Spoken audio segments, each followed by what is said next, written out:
Bonsoir à tous. Ndiomo Yannick pour la suite de notre cours de programmation orientée objet avancé. Alors, aujourd'hui, nous allons travailler sur la modification de l'utilisateur. Alors, ça veut dire que nous allons travailler à deux niveaux. Le premier niveau sera notre contrôleur qu'on appelle le contrôleur utilisateur. Et le deuxième niveau sera l'interface utilisateur. Évidemment, nous avons la possibilité de modifier un utilisateur en fonction de sa position dans notre vue. On va d'abord lancer pour voir où on s'est arrêté la dernière fois. Nous sommes arrêtés ici. On va cliquer sur modifier pour pouvoir modifier un utilisateur. Alors pour cela, nous allons commencer par travailler dans notre contrôleur. Nous sommes ici. OK. Alors on va agrandir. Alors on va commencer par créer un nouvel objet qu'on va appeler user private, qui sera de type utilisateur, private utilisateur, user. On va créer des accesseurs, on va créer un accesseur et un mutateur de cet objet. À ce niveau, clic droit, insert code, get an setter, user. OK. Alors après ceci, nous allons créer une petite fonction qui va nous permettre de rafraîchir la page lorsque on clique sur le bouton de fermeture. Lorsqu'on clique par exemple sur ajouter, lorsqu'on clique sur annuler, il faut rafraîchir les informations de la page. OK, donc on va écrire une petite fonction qu'on va appeler, on va donc mettre ici le mode de visibilité, on va appeler, ça sera de type void. Non, string plutôt, ça va renvoyer. String close, string close. On va faire un return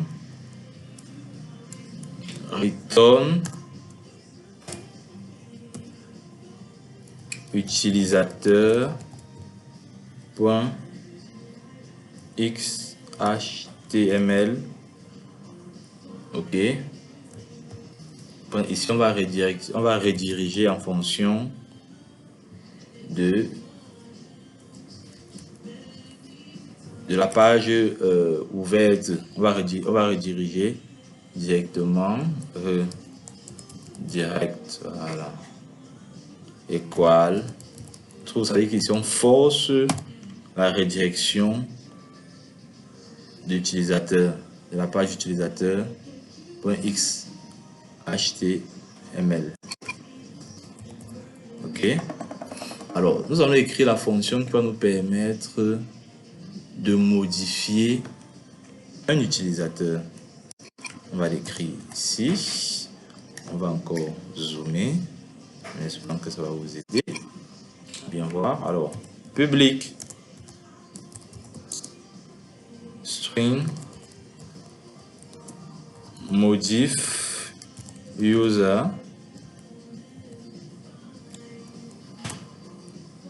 Alors ici on va faire un try. Vous savez pourquoi on fait un try catch? En cas d'erreur, on va récupérer l'erreur pour comprendre. Ici on va faire appel à notre session, à notre façade, où évidemment on a déjà le CRUD, comme on a dit la dernière fois, il y a le CRUD ici. On va prendre la fonction edit qui va nous permettre de modifier l'utilisateur, un utilisateur bien précis. OK. En cas d'erreur, on va faire un system out println pour pouvoir gérer l'exception erreur de modification. E plus e.get message. OK.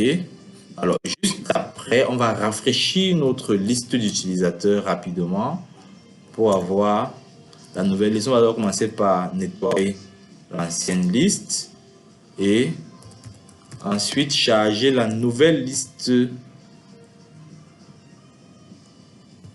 avec la fonction add all. OK. Add all. Ici, à l'intérieur, on va mettre utilisateur, façade, find all. Voilà. Dans tous les cas, on va faire un return. On va renvoyer automatiquement la même page. Donc, l'effet visuel, c'est que la page sera rafraîchie. Voilà. Donc, ici, on a écrit ce qu'il fallait en termes de modification. On va revenir rapidement sur la deuxième partie qui est l'interface. On va rapidement modifier. On va zoomer. On double-clique ici pour bien voir nos informations. Alors ici, il y a un élément très important. À ce niveau, on a notre data table. Et dans notre data table, on a ici var item. Item en anglais. Item ici, c'est pour dire que à chaque ligne, on aura des informations concernant un utilisateur. Alors, au niveau de la modification, c'est-à-dire à ce niveau, on peut donc simplement modifier les informations de l'utilisateur courant. Ok, ça veut dire qu'est-ce qu'on va faire à ce niveau? Premièrement, on va, ici on avait une balise P pour prime face qui était offline. On va plutôt créer une balise fermante ici, là. Et à l'intérieur, ici à l'intérieur, on va mettre la valeur ici, c'est modifié. Ok. On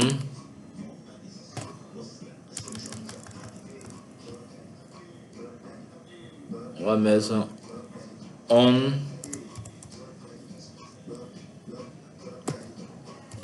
complète ici, ça ne donne pas. Alors, on va commencer par créer la boîte de dialogue qui va nous permettre de présenter les éléments à modifier. Donc, on va copier ici la boîte de dialogue qui nous permettait de créer un nouvel utilisateur. On va dézoomer. Comme ceci. Ici, on va mettre un commentaire. OK. Ici, le commentaire sera, on va par exemple mettre ici comme commentaire. Vous savez comment on met les commentaires. Ici, on va mettre début de la modification. On va mettre un truc comme ça. Voilà. Alors ici, on va changer l'identifiant qui sera plutôt, on va mettre plutôt dialogue modif user. Ensuite, qu'est-ce qu'on va encore modifier ici? On a mis dialogue modif user. Ici, qu'est-ce qu'on va encore modifier? Ici, on a le widget var. Ici, on va mettre plutôt modif utilisateur, donc modif utile. Modif utile. Qu'est-ce qu'on va encore changer ici? Bon, là, ça va pour la première ligne. Alors, ici, au niveau du titre, on va mettre modifier un utilisateur. OK. Bon, au niveau du panel, du P-panel, on va mettre à la place de pan, on va mettre pan modif user. OK. Alors, qu'est-ce qu'on va encore apporter ici comme modification for l'utilisateur? Ici, on va mettre 2. Comme on a l'identifiant là-bas, ici, on va mettre 2. Ici, on met 2. 2. On va faire un placeholder pour dire qu'on récupère. On va faire ici un placeholder pour afficher l'ancienne valeur qu'on avait. Ici, on va faire contrôle. Ici, on fait appel à notre bin, à notre contrôleur. Contrôle. Ici, on va prendre quoi? Utilisateur. C'est plutôt user, puisqu'on sait que c'est l'élément courant. User, ID, utilisateur. On va prendre ici, qu'on nous affiche ici. La valeur ici là sera, on ne change pas la valeur. Title utilisateur. Le reste c'est sans changement. Donc, on va faire la même chose pour la suite. On va prendre ici, on met d'abord 2 ici, 2 ici, 2 là. On va prendre ici un placeholder. On va mettre ici le nom.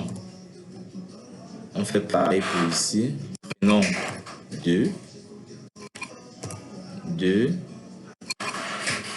2. On colle ici. Ici, on met prénom. Pareil pour le numéro. 2, 2, 2. Ici, c'est numéro. Ici, au niveau du login, on met 2, 2, 2. Ici, c'est login. Et enfin, password 2, 2, 2. Et ici, on met password. OK. Alors, ici en bas, qu'est-ce qu'on va modifier? Ici, on a pan user, on va mettre pan modif user. OK. Si pan modif user, effectivement, c'est le process, donc c'est pour dire que c'est le process, c'est l'identifiant ici qu'on va implémenter ici en bas. OK. Alors ici, on va mettre quoi? Ici, on avait enregistré. On va mettre validé pour dire qu'on accepte la modification. Et cette fois-ci, au niveau de l'action, on va plutôt appeler la fonction modif. On va plutôt appeler la fonction modif user. Voilà. On va plutôt appeler la fonction modif user. Ici, on n'a pas besoin de l'update. On va enlever l'update. Alors ici, pour le bouton annuler, lorsqu'on annule, ça ferme plutôt. Ça, c'est modif. Ça, c'est modif utile. Donc, ça veut dire que ça va fermer cette boîte de dialogue. Il va fermer cette boîte de dialogue. OK. Donc, c'est hide pour fermer. Alors, à partir de ce moment, on peut quand même mettre l'action qui permet de rafraîchir. Même quand on ferme, il faut rafraîchir quand même. Donc ici, on va mettre action. OK. On va aller dans notre contrôleur pour récupérer la fonction qui est close, qui permet de rafraîchir. Close, voilà. Alors, comment faire pour que à ce niveau, on puisse cliquer et ouvrir uniquement les informations d'identifiant de test ou alors d'identifiant un Jomo, Yannick, et ainsi de suite. Comment faire pour cela? On va revenir ici au niveau du bouton modification. Nous sommes au niveau du bouton de la modification. OK. Alors, à partir de ce niveau, nous avons P command button. Nous avons l'icône ici qu'on va afficher. Alors, la valeur ici, là, modifier. OK. Ici, on va mettre on.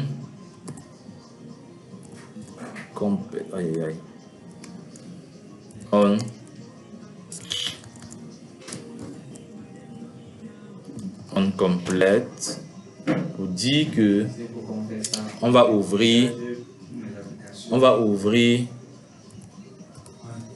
cette page. Ici, c'est pour ouvrir modif. Alors, quelle est la page qu'on va ouvrir? On va ouvrir ici modif. Dans cette page, modif. Voilà ça qu'on va ouvrir. Donc, on va monter ici pour dire que lorsqu'on va cliquer sur modif ici, on ouvre cette page. Elle est simple. Code modif utile point show. Ici, c'est une fonction. On ouvre et on ferme. Et on n'oublie pas de mettre point virgule. Très important. Alors, comment faire pour récupérer l'information d'une seule ligne? De cette ligne, par exemple, comment est-ce qu'on récupère ça? Alors, il y a une fonction très importante qui se trouve dans PrimeFace, qui permet de récupérer l'item en cours, l'item courant, quoi. Donc, ici, on va faire un... Non, je crois que c'est plutôt dans GSF, donc dans F, librairie, F, Java, Son, voilà, GSF, c'est Set Property Action Listener. Ok, on va mettre une balise orpheline. Alors, à l'intérieur, qu'est-ce qu'on va mettre comme attribut? On va dire value. Ici, value sera la valeur de l'item. Ok. Ici, c'est la valeur de l'item. Ici, l'item, c'est l'élément sélectionné. Et l'item ci, c'est la variable qu'on a créée ici au niveau de var, à ce niveau. Donc, c'est l'item ci qu'on va récupérer là-bas. Et cet item est de type utilisateur. Donc, ce sera un utilisateur qu'on va récupérer à ce niveau. Et où est-ce qu'on va... Comment est-ce qu'on va faire? On va passer la valeur de cet utilisateur dans le contrôleur. C'est à partir de la ligne que je vais écrire à partir de target. Ici, au niveau de target, on va associer ça à notre fonction qui va nous permettre de modifier un utilisateur. On va appeler la fonction là, l'objet là, user. C'est-à-dire que à ce moment, lorsqu'on va cliquer sur notre item, sur une sélection, par exemple, modif ici, ça va récupérer les informations de l'item, de l'élément courant. OK? Et ça va introduire ça dans user qu'on a créé là-bas. Alors, on va ici à notre serveur démarrer. On va faire un clean and build ici. On va voir ce que ça nous affiche dans notre serveur. Puis, on va run. On contrôle notre serveur. On va le nettoyer. On va nettoyer notre serveur d'abord pour voir s'il n'y a pas d'erreur. On revient ici, on clique sur l'utilisateur. Modif, voilà. Là, vous voyez que ça récupère bien les informations du premier utilisateur. Un Jomo, Yannick et tout et tout. Lorsqu'on annule, ça rafraîchit la page. Vous voyez un peu ici. La page a été rafraîchie. Donc, alors, on va donc cliquer sur test. La deuxième ligne, quoi. Donc, on va prendre test. On va remettre 2. Ici, on va mettre GL3 SI3. GL3 et SI3. OK. 6, 99, 87, 48, 15. Ici, on va mettre GL3 et SI3. Puis, on valide. On va voir rapidement la nature de l'erreur. Petite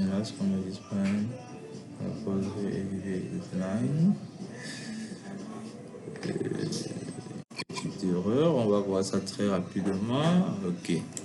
Alors, qu'est-ce qu'on fait à ce niveau? On a une petite erreur, il faut gérer ça très rapidement.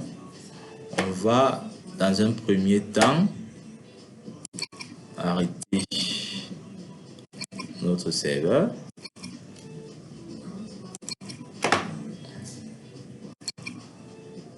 Voilà. On va arrêter notre serveur. Le serveur est bien arrêté. On va faire un clean and build. On ne sait pas encore pourquoi cette erreur. Puis, on va relancer. C'est vrai que là, je suis un peu capricieux. Parfois, c'est juste qu'il faut relancer et tout reprendre.